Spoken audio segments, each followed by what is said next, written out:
Өнөөдөр хүүхдүүд та бүхэндээ уншиж өгөх үлгэрээ би Эмээтэйгээ унших үлгэр түүхүүд гэсэн энэ шинэ номноос та нарт уншиж өгөх болно.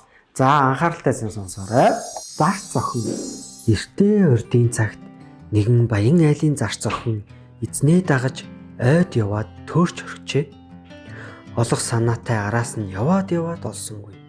Шүнж болж сайх охин нэг модны ёроол бараатан унтахаар хөвтжээ. Тэгээд нойр нь хүрэхгүй өглөө босоод хаашаа явхаа бодон гайхаж хөвттэл нэгэн сайхан цагаан шувуу дээгүүр нь нисэж гин. Тэр шувуу амандаа алтан түлхүүр зуусан байжээ. Тэгээд шувуу охин чи тэр тэнд би томоог чи модыг үз. Тэр модонд нэг цоож бий. Тэр цоожийг энэ түлхүүрээр онгойлгож орвол хоолунд оргуудус бүгд бий гэж гин. Охин баярлаж шувууны хэлсэн ёсоор гүйцэтгээд тэр шөндөө сайхан амарч хонжээ. Маргааш нь өнөө шувуу дахин ирж гин. Тэгээд урд өдрийн хэлсэн ёсоор өнөө модыг дахин нээж үзэхээр зааж өгчээ. Охин хэлсэн ёсоор хийгээд хааныг гүнж жатаархмаар сайхан хувцсгоноор эмэг бүгж олж харав. Шувуу өдөр бүр ирсээр охин юмтай болсоор нэг мэдхэд энэ насандаа эдэлж хэрэглэж барахгүй их юм хураажээ. Ойд өөр амтэн хүнгүйд баахан ганцаардавч айх аюул огт үгүйд охин баяртай байж гин. Нэг өдөр шувуу ирээд охинд "Цаа чи надад нэг тус болж үз" гэжээ. Тэгэлгүй яах вэ? Би танд туслахгүй бол хэн танд туслах вүлээ гэж охин хариулсанд шувуу намайг дагаад явхаар нэгэн байшин таарлтна. Хаалгаар нь орохоор нэгэн эмгэн зуухны ам сахиад унтаж байх вэ? Ширээн дээр олон гой бүгж бий. Хамгийн тааруухан гэснийг нь хурдхан аваад гараарай гэж гин.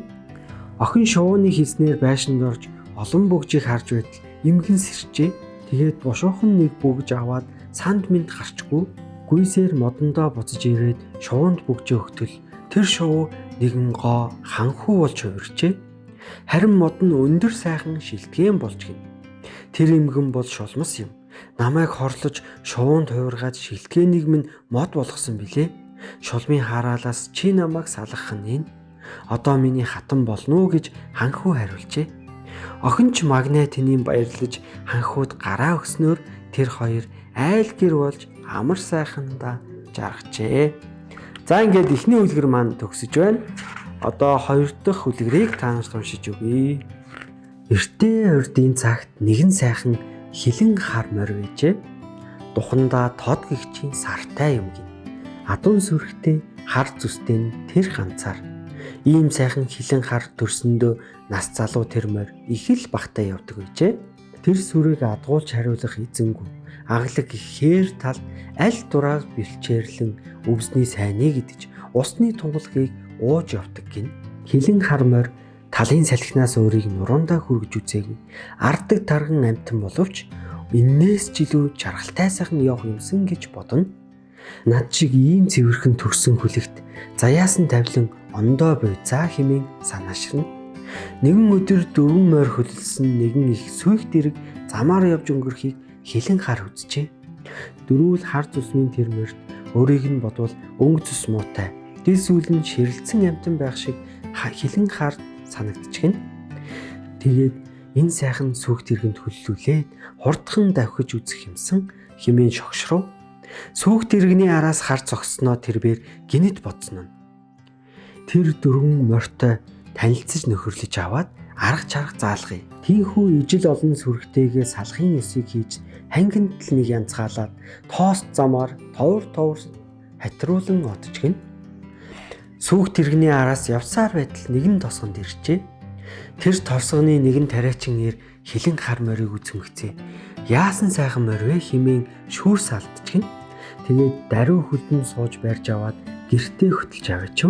Тариачин ир тэрэгний нэг хөгшин морьтой. Хилэн харыг тэр морьтойгоо хамт нэг хашаанд хашиж аваад тэргэнд сургаж гин. Төд удалгүй шин эзэн хилэн харыг морин тэргэнд хөллөөд их нэртэйг нь сууж ийш тийш явдаг болжээ. Хилэн хар ийм тэргэнд хөллүүлэхийн чинээ санаагүй боловч яавч заяасан аз жаргалыг нэгэн цагт олох вэ хэмээн зүрхний өгт бодож явв. Тэгээд өдөр нь эзэн ир ийм хоёрыг ийш тийш нь зөөж оройн тэрэгний хөгшин морьтой нэг хашаанд унтдаг болжээ. 100 өнгөрч намар болоход эзэн нь морой тэргэн төлөхийг байж харин имэйлж унаад хот хөдөөгүй явдаг болов. Тариа ногооны ажлаас өгсүүлээд ан авд хүртэл явдаг болчихно. Ан гөрөөнд явж уул талаар салхи татуулан давхихдаа хилэн хар жигтэйхэн дуртай байжээ.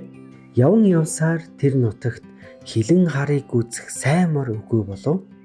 Туулахгүй газар харахгүй саад гэж хилэн хард үгүйг нь морины сайн хилэн хар химэн айл готлоор шагших болжээ. Нэгэн өдөр тариачны гийжид буусан нь нутаг уснандаа цуутай баян ирэх охиноо дагуулж иржээ. Тэр эцэг охин хоёр хилэн хар морины цуу алдрыг сонсоод худлаж авъя гэж ирсэн нь тэр байв. Тэгээд тариачинд насаараа идээд барахгүй их алт өгчээ. Жаргах цаг ирэв химэн хилэн харч магнит нэм баярлжээ. Хилэн хар шинэ эзнийдээ очоод баян чинээлгийг нь үзэж гайхав. Гэтэл харин өөрийнх нь байх жүчээ сарвч нарны гэрэл үзэхгүй адууны хомол дүүрсэн бохор мугаа газар байв. Эзний сүхэнд сүдэгдэг хитэн морь хилэн харыг хазаж хайраад ойрт үлдгүй жигтэйхэн мугаа ааш тэмгэн. Баяны охин унтаж үдэд босоод хилэн харын нуруунд дээр хатуу гэгдгэн жигтэйхэн хар модон муу имэйл тохож мортоод баруун солгоогүй гуйдаж байдаг хурдаар нь дахиулдаг болов. Хашаа хорон дээгүүр нь харайлгаж ханзан зүгтээ залж хавирах сүвээг нь хатгаж хамаг үлийг нь үздэг болжээ. Ингэсээр хэдэн жил өнгөрөхөд хилэн харын өнгө зүс нь гундаад үс дэлэн ширэлдээд ташаанд нь ташуу үлхэм боринд нь богц үлхэм хариугүй муу хамуутай даах шиг болж хоцорчихно. Унаа болсон морь нь улдаж ядарсныг үзээд баяны охин бархирч баахан уйлаад армаг гүлэг унана гэж аав ээжигээ айлгчээ. Баян эзэн зарцтай хэлж хилэн харыг зээл дээр аваачин худалдах гэсэнд тоож авах хүн олдгүй гин. Гэтэл өнөө тариачин ир түүгээр явж тохиолдоод хилэн харыг таньж хитгэн мод зис зоосоор авчээ. Тэгээд гэрээдээ явах гэтэл тэр ир харин хилэн харыг хөдлөөд хөдөө тийш явж гин. Хилэн хар дотроо айж явсаар нэгэн харвал олон жилийн өмнө усны тунгалгийг өвсний соргыг идэж дураар тонгочж явсан их нутагтаа хүрээд иржээ. Хээрийн цэнгэг агаарыг цээж дүүрэн амьсгалаад хангинтал нэг янцгаапал ижил сүргэн таниад тал хөндөй дундуур тоос татуулан хатруулаад айсвгин. Хилэн харч баярлахын ихээр баярлаад дөтлөх олон адууны өдөс дөрвөн турайг яралцуулан давхиж отов. Ижил сүргээсээ салаад ядарч зовхын туйлыг үдсэн хоноо аз жаргал гихч эд өнгөний сайхан бус өсөж төрсөн өлгийн нутгийн ус ахаар газар шороонд байдгийг тэгэж нэг ойлгосон юм гэдэг. Хүүхдүүд та бүхэндээ маш сургамжтай хоёр үлгэрийг ярьж өглөө. Хамтдаа байсан хүүхдүүдэд баярлалаа.